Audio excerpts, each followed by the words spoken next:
Good morning, good afternoon, good evening, wherever you may be, and welcome to an extra interview of Final Cut. Today I'm joined by an actress and a singer, so ladies and gentlemen, I give to you April Matson. Hello. How are you? I'm good. Thank you for having me. Thank you very much for coming on. The honour is always mine. So how did you first get started out in acting?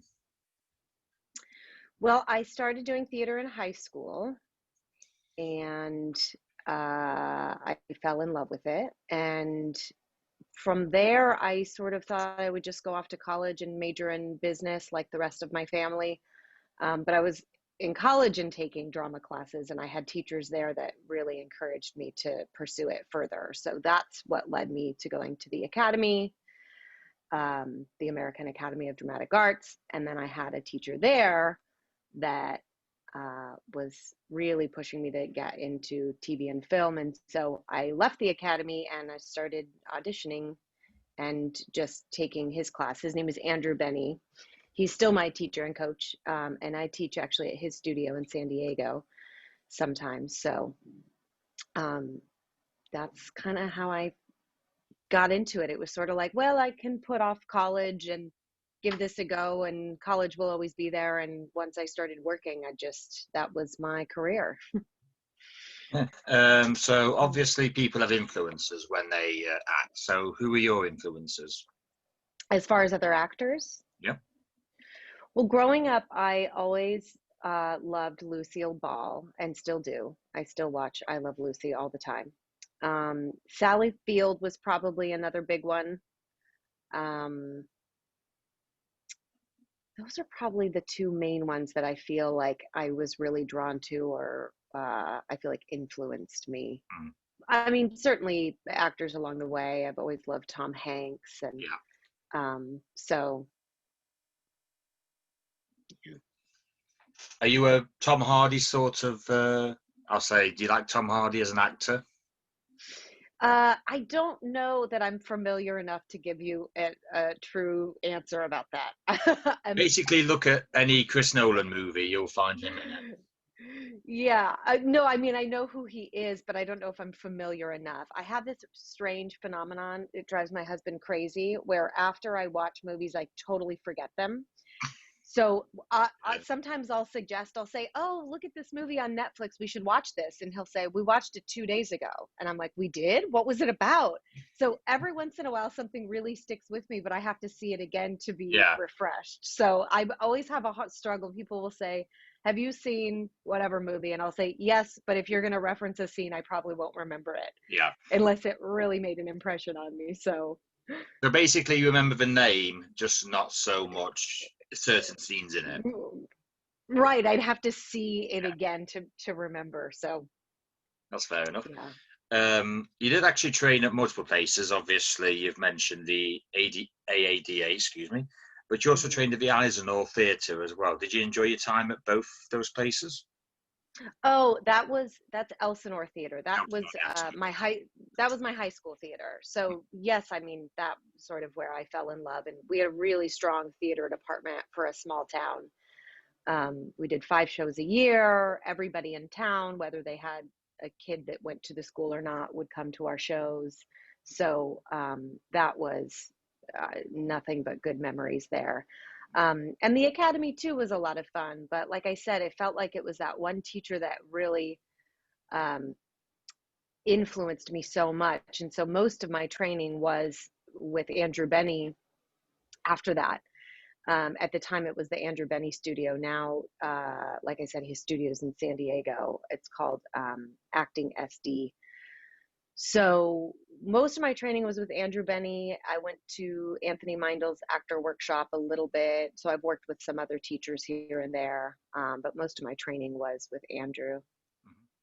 I was going to say, because I was actually looking through the people who's actually got the alumni from the AADA, and it is actually quite impressive. I'll just give a few examples. As Jessica Chastain's come from there, Stifler's mom from American Pie's come from there, Danny Mm-hmm. DeVito's come through, Kirk Douglas has, Bruce Greenwood has, Grace Kelly. There is more, but still, from those six alone, that's a lot of impressive talent. Mm-hmm. So when you went there, did you know straight away why a lot of talented people came out of that school and have a successful career as they've had?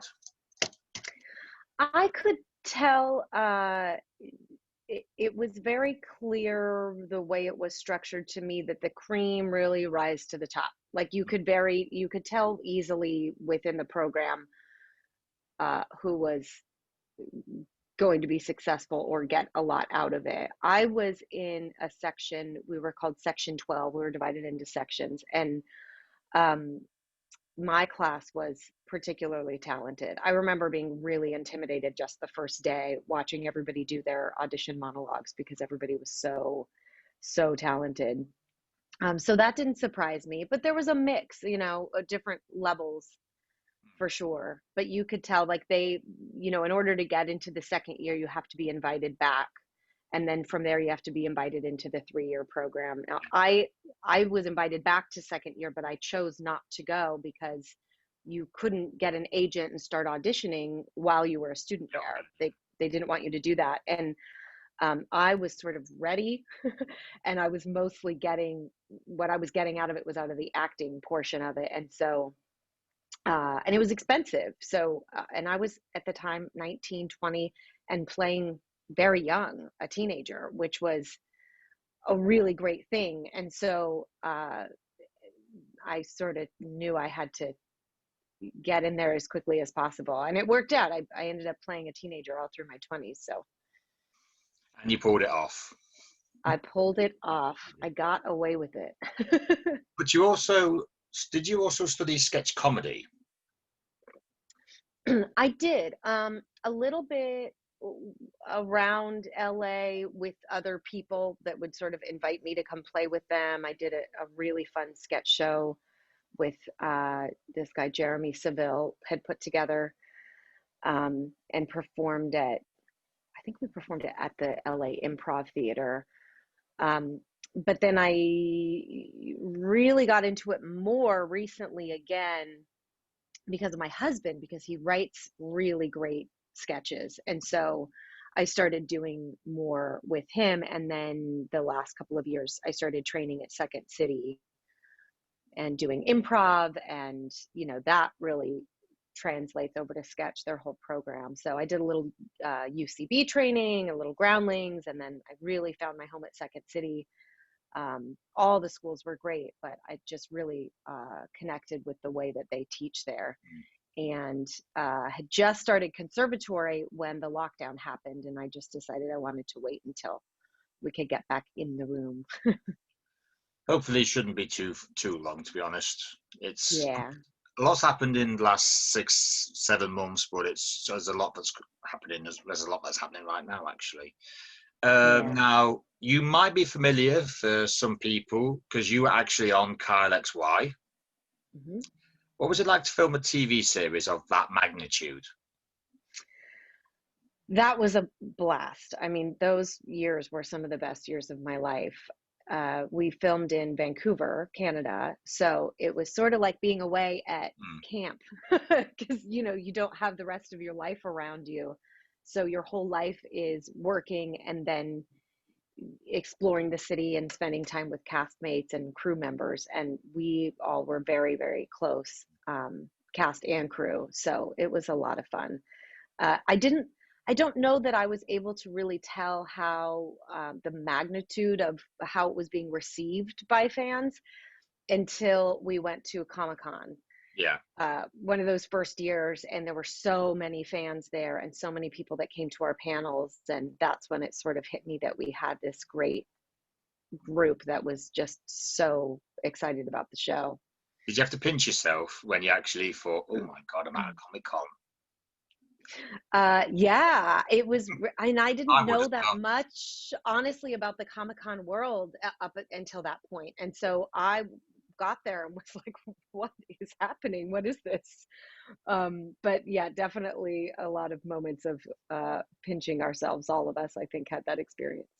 I had to do that a couple of weeks ago. I actually interviewed Rada Mitchell, who you might know from Pitch Black, and Gerard Butler's wife in the first two Has Fallen movies. I literally had to pinch myself and slap myself. just to make sure I wasn't dreaming. So, yeah, I do know how that feels because I had been, ever since I started this up, she was one of the first people I wanted, and it's finally come true after about 5 years of trying. So I immediately knew how you felt when you said, when I asked the question, did you have to pinch yourself? Because I actually had to Yeah. pinch and slap myself. Now, you also sang a couple of songs on Kyle XY as well. So I suppose the inevitable question is, how did that opportunity come about? Well, it's interesting because that singing has always been something that I've been very shy about. Um, and it's the only thing I've really been afraid of in my life. And I remember my mom saying to me when I was younger, you're not really afraid of anything, are you? And I would say, well, except singing. It just terrified me. But in between season 1 and season 2, we were all back in LA, getting ready to go back to shoot the second season, and we were at a Matt Carney concert because his music had been in our show. It was kind of when he was getting more popular. So we were at one of his shows, and the showrunner said to me, "Hey, can you sing and play the guitar?" And I had a guitar since I was 16, so I knew how to play a little bit. And I just said, "Hey, I can do anything you want me to do." And he said, "Great, we're going to have your character sing and play the guitar next season." So once I really thought about what it was Yeah, that he was saying, I sort of panicked. So I ended up going back to Vancouver several weeks before we started filming again, and started working with a guitar teacher and singing coach there so I could feel really good about it. And I knew a singer songwriter. His name is Kuba, Kuba, and he was based in Vancouver. And so I asked them, can he and I write the song together? Because I knew if it could be in a key I was comfortable with, that I would be more confident with it. And I've always been a writer, like poetry. And so I wanted to participate in that, the lyric part of it. And so we ended up writing that first song together. If I remember you, that song, Will You Remember Me? And then suddenly they decided they wanted to do another song. I felt like I had conquered a huge fear. So I was yeah, really proud of myself by the time that happened, and the filming it was so fun. And then somebody had written the second song for us to sing. And I was really nervous because the range was a lot bigger than what I thought I could do. And so I said, can I play with the song a little and with the lyrics? And so I started working with my friend Brandon James, who's a singer-songwriter. He lives in Nashville now. And we sort of reworked the song so it would work for me. And that's how that song came about. And then all of a sudden, fans started writing me letters saying, when are you going to come out with an album? And to me, it was so funny because I never thought of myself as a singer. I really felt like I had gotten away with something. And so he goes, let's make an EP for you. Let's just record it. And so we did, with a friend of his in his basement. We wrote 5 songs and put out an EP. I think it's still on iTunes. And then he would book gigs around LA for me. He would say, "Hey, you're singing at the Cat Club tonight," and I would just get terrified all over again. But it was exciting because it made me really do something that I had always been afraid to do, and it got me much more confident with singing. And I haven't done a lot since then, but um, I still love to write. So I do write with some songwriters in Nashville sometimes still. I love writing the lyric part of it, but I sort of realized I don't know that I want to be like a stage performer in terms of singing. I love acting on the stage, but I loved the writing process so much. So if anything, I've stayed much more connected to that side of it. yeah. I was about to say, because we are in the technical age where obviously we have YouTube, we have Twitch and all that lot. If you actually, would you actually be up for the idea of, like, I'll say, singing something and then just posting it on YouTube so you don't have that fear come back? If you don't mind me asking. I don't know. I'd have to think about it. It'd have to be the right thing. Hmm. I recently, so with Brandon and I wrote so many songs together. probably 100 or more. And I just was recently playing some of them for a friend of mine, and it made me want to revisit them. So there definitely are a couple of songs that I thought this would be really great to start practicing again, make sure I can play these songs on the guitar really well and play them again. So it's kind of swirling around in the back of my head, but I don't want to commit to anything just yet. Best way to be nowadays. Just last question about Kyle XY. Am I right in saying that Corey Monolith from Glee and Ali Sheedy, who was in Short Circuit, was among the cast list? Yeah, Corey Monteith played. My apologies. Oh, that's okay. He played Amanda's boyfriend, the girl next door. So he was on several episodes, and Ali Sheedy was in a couple episodes too, and she played, Jesse's mother. So that was exciting to have her around. That is actually, when I was looking through the cast list, I thought that's the name I haven't heard since Short Circuit in the 80s. Yeah. I'm not sure if you know this, but I'll ask it anyway. Do you know anyone who either wants to watch it or can rewatch Kyle XY? I just recently looked this up. I want to say it's on Hulu.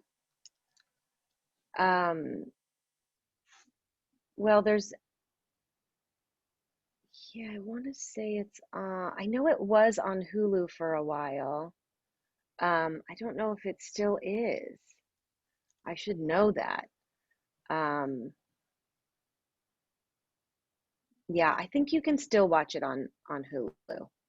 Right, I'll have a look on my end, see if it's on Amazon Prime or Netflix, because obviously everything's different. I mean, Yeah. we've still got friends on Netflix over here because we can't get HBO Max over here yet because everything's a bit complicated. Yeah. But yeah, I really want HBO Max because I want to see Zack Snyder's Justice League director's cut. So excited for that. Yeah. Oh yes. I believe you're right in saying you also made a cameo on the TV series American Dream starring Brittany Snow.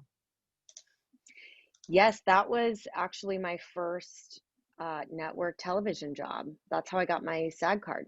That was my first big thing. It was just 4 little lines, but it was a blast. Always the first memorable ones, isn't it? Yeah.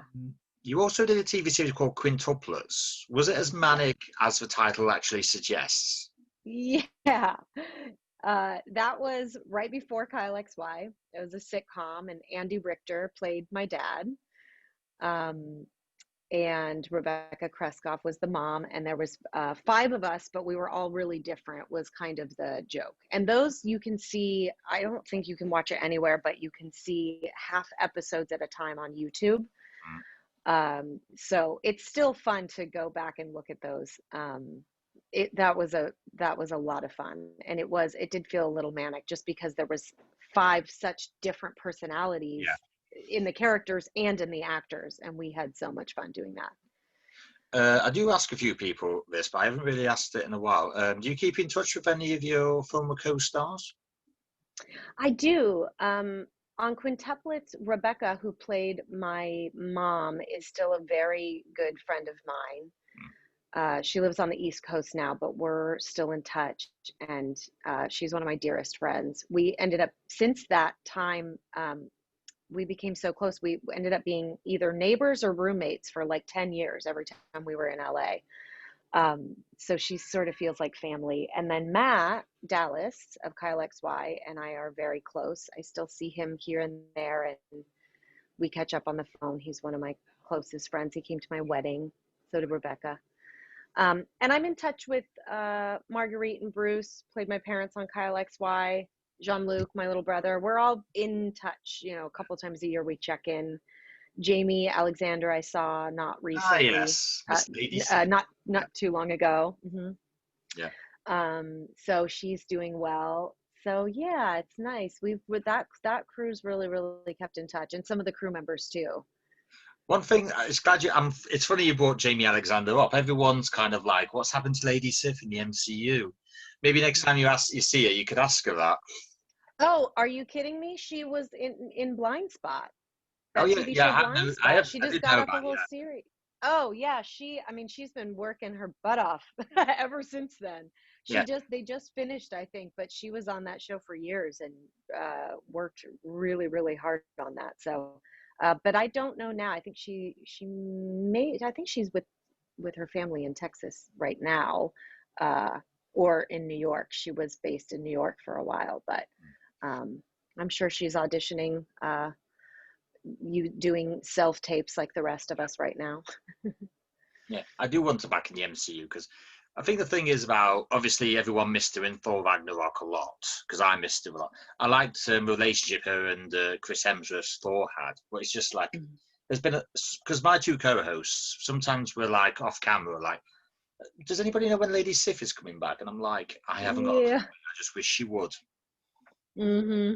Yeah, I've sort of been keeping up to touch with Blindspot. It's just Sky TV's a bit touchy with catch-up ones because you have about 30 days to.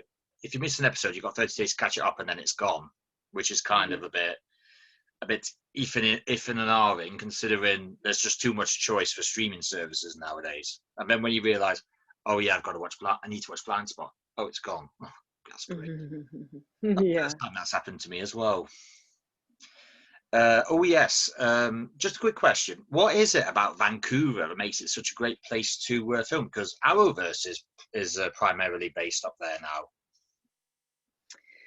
Yeah, there's a lot of shows that film up there. I don't know if it's, financial incentives. It's just less expensive to get locations. I think all of that sort of adds up. But just location wise, it's so diverse. I Mm. mean, even just when you're visiting Vancouver, the city is so beautiful and so spectacular, and um, different pockets of it have such different looks to it. And it's very clean. But there's also so much nature. I mean, it's rainforest. So there's, for a sci-fi show where there's a lot of stunts or outside foresty things, it's great for things like that. So I think that's part of the appeal as well. And just a well-trained crew up there. Mm. I mean, the those those film industry workers in Vancouver, like they really know their stuff. They're just really well trained, really talented crew. So, and actors, so it's easy to hire local guest stars up there, I think, for production. So that's probably a big part of it. Fair enough. Then A lot of, I might pop to Vancouver after LA actually, because you've kind of piqued my interest on Vancouver a little bit now. yeah, it's beautiful. And the food's incredible. Mm. Right, now away from acting, I believe you founded a company called Platform. Can you tell us what it is and why you founded it? Yes, so I took a little hiatus from LA a few Mm. years ago to tend to some family matters. My Yeah. family lives in Idaho, so I moved up there. And while I was there, I uh, started teaching. I opened up an acting studio. So Platform was an acting studio and a production company of sorts. I started making films with some of the local filmmakers there. And that's sort of what Platform does. It was mainly a studio, it was for teaching. So I did that. I ended up staying much longer than I intended. I meant to have a 6-month hiatus and I stayed for 6 years. So then when I moved back last year, I kept teaching and coaching, but now it's under Los Angeles Acting Coach is my coaching company. So I can teach remotely, Yeah. which was great once the lockdown happened because I coach actors all day, every day over Zoom, which is great. Mm. Whoever knew the 21st century had its bonuses. I know, right? What have you got any projects lined up? I'll say in the next couple of months to a year. Um, I am working right now on a web series that my husband started writing for a friend of mine and I, which was perfect because it's just my friend and I, it's just the two of us, and we filmed them in our apartment. So it's Mm. sort of the only way we can really be creative right now. Yeah. And we just released our 7th episode yesterday, I think. It's Cool. called Olive and Pepper. And you can see it. I can send you the link. It's on our YouTube channel, but we have 7 episodes, and they're anywhere from 3 to 7 or 8 minutes long. And it's just these 2 women, these 2 housewives, sort of complaining about life and their families in the kitchen. But now it's moved, so it's not always just in the kitchen, it's somewhere in the apartment. So that's been a lot of fun. That's been kind of our big project right now. Otherwise, just, auditioning over Zoom and teaching a lot. So It sounds like it could be quite a comedy caper. yeah, it is. My husband's a brilliant comedy writer. It's just joke after joke after joke. Some of our friends say that they have to keep rewatching it because they miss so many jokes because Yeah. they come at you so fast. So it's definitely one that every time you watch it, you sort of catch something that you didn't catch last time. So we're growing our audience pretty quickly. People are really loving them. And now they're getting to the point where if we don't release one for a few weeks, people are writing us and saying, when is the next one coming out? Are you going to do a Christmas episode? So Are you doing a Christmas episode? we are. We just read through it last night, and I think he's going to put some final touches on it. We'll probably film that in the next couple of weeks. Lovely. So we'll do some bit of promotion after I ask the last question, but I always ask my guests these next couple of questions just for a bit of if anyone is actually physically struggling with where they're at, and just a few other questions. So what advice would you give someone who feels they're getting nowhere with their entertainment career, whether it be singing, dancing, or acting career? I would say enjoy the process. I think that where I see actors or artists in general start to get discouraged is when they stop enjoying the process of what they're doing and they get really obsessed with the results. And I think that we have this idea that success is arriving to some place where it'll be easier now and we'll have everything we want. And that's just not the nature of how life works. Success is you just kind of keep going and something great happens and you enjoy it and you keep on going and another thing happens and you enjoy it or you don't. But probably the most important advice my teacher gave to me was to enjoy the process. And I try to remind myself of that all of the time, because if it's not enough for you to love the process of doing it, you're going to be disappointed, because no matter how high up you get in your career, I'm not, insanely successful or famous, but I know a lot of people that are. And what I've learned is that there's no arriving to some place and then it becomes easier. It might get more fun and you get to do more things, but you're still going to have obstacles and things to struggle with and challenges, and those things are never going to go away. So I think it's just to keep your expectations in check and just to remember, enjoy doing what you love because you love it. And not that it's not okay to want some sort of result, but if we focus on them and our happiness is dependent on achieving some particular thing, we're going to miss the process. And that's really all there is, right? Yep. Now, obviously, pandemic time, and it is a bit of a sensitive spot for cinemas because they are shutting. So, with that being said, when COVID is actually over, do you think that cinema will still have a place in our society? I do, absolutely. Mainly because I think it's in our nature as human beings to tell stories and to learn and expand by hearing stories. So storytelling isn't going to go away. I think we're always going to find new ways to tell stories. And I think that we're always going to find new stories to tell. And this world event we're all experiencing, in whichever facet you want to look at it, is changing us. It's changing us as a species. I think it's really, on a mass level, because we're all sort of going through something at the same time in very different ways, but it is this thing that we all have in common right now. And I think that we're going to have a lot of new stories to tell after this. And that I keep on saying that I always remind myself, no matter what I'm going through on a personal level, to this global level of experience, that nothing ever stays the way it is. Things are constantly changing. That's the only thing that doesn't change. It's that there's always change happening, right? And so I try to remind myself, when things are good, it's not always going to be like this. So enjoy this moment. And when things are bad, it's not always going to be like this. So just hang on, because eventually we'll get somewhere else, right? Well, yeah. So knowing that, I keep thinking about this, like, oh, when we get to the other side of this, whatever that means, when we get to a new place, and with, time passes and things change more, I'm so excited to see what stories people have to tell now, because I think it has, not just as a people globally, but on individual levels. I mean, you can talk to anyone. I think almost everybody can say that fundamentally somehow they've changed a little bit.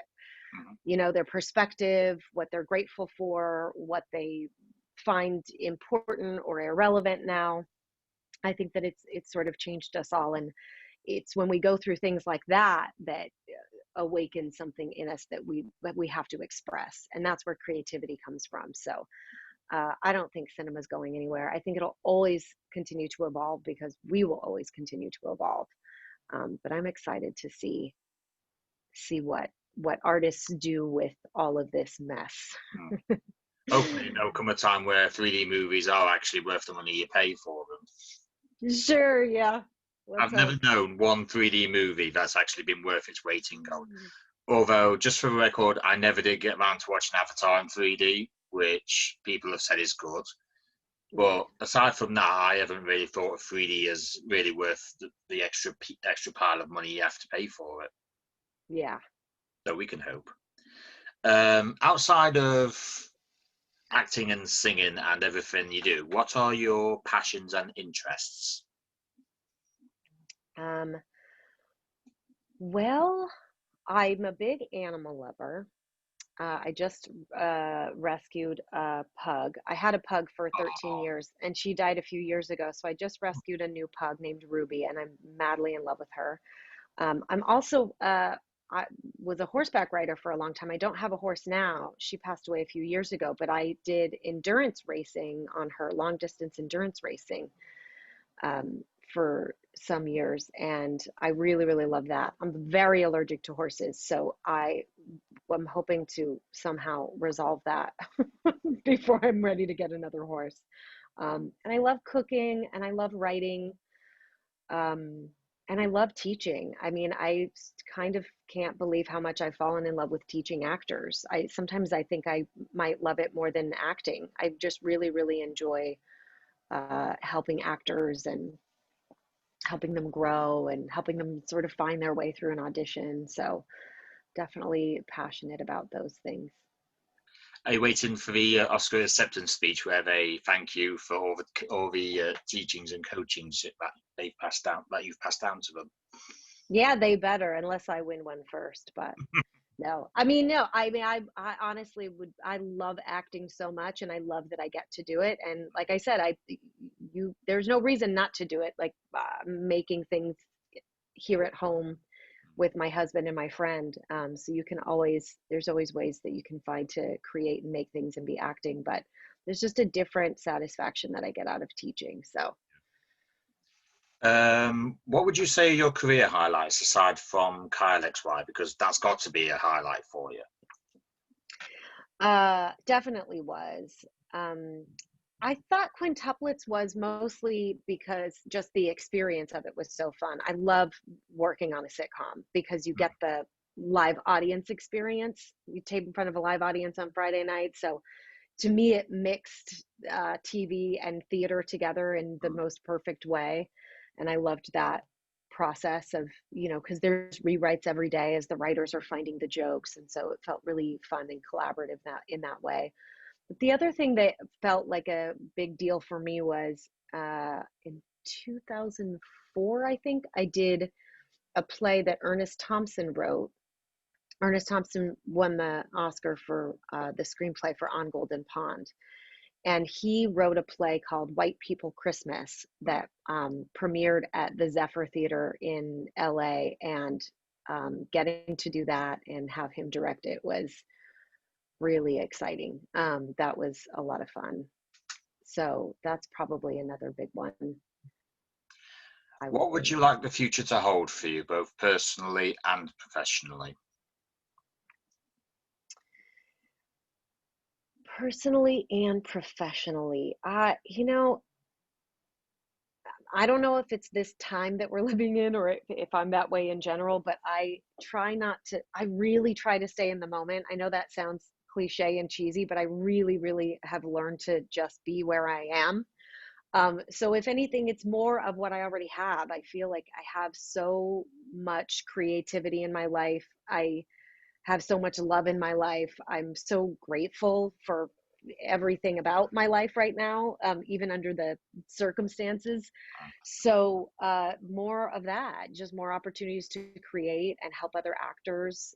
If there's anything I want to like concrete that I would love to create is an acting studio, like really have my own brick and mortar place where I could teach and produce shows and showcase actors and give them a platform to express their work. That was kind of the thinking behind the name Platform when I started that studio in Boise was, you know, there's so many creative people here in this community. I want to give them a platform. You know, I want to give them training and tools, but then also a place for them to express and get better. I mean, it's the only way we get better at anything is doing it. Like even my own experience of making short films with my husband, we laugh sometimes when we look at our first film that we ever made years ago because it seems so amateurish to us, but that's how we learned. That was like our film school. So to be able to give that space to other artists is really important to me. So I would like to be able to do that. And obviously just keep working as an actor. I'd love to get on another sitcom. That was the most fun I ever had. Just don't get one on Netflix because it'll probably be cancelled after a season. I know, right? Isn't that the way it is? Yeah. If people want to find you on social media, how would they go about it? On Instagram, I'm at April Matson Grady. Grady is my married name, Grady. That's probably the best way. I don't really use the other platforms too much, particularly to interact, but at April Matson Grady. And if people are interested in my coaching business at all, it's at Los Angeles Acting Coach. Just before we finish, any promotion you'd like to do for your YouTube shows? Yes, please watch Olive and Pepper. It's on our YouTube channel called Apricot Films, Apricot with 2 T's. That comes from my name and my husband's name combined, April and Scott. So together we're Apricot Films. Subscribe to our YouTube channel. We're very, very new YouTube channel, but I think if we get a few more subscribers, we can get a unique link, a custom link for our YouTube channel. So I'd love more subscribers there. And watch Olive and Pepper. It's a lot of fun. People really love it. So just subscribe. Yay, thank you so much. So I will go and have a look at these after this interview is concluded. Speaking of which, our interview is concluded. So ladies and gentlemen, thank you very much. And this is my host. Sorry, this is my guest. Sorry, I don't know where I said that. Thank you very much, April Matson. Thank you so much.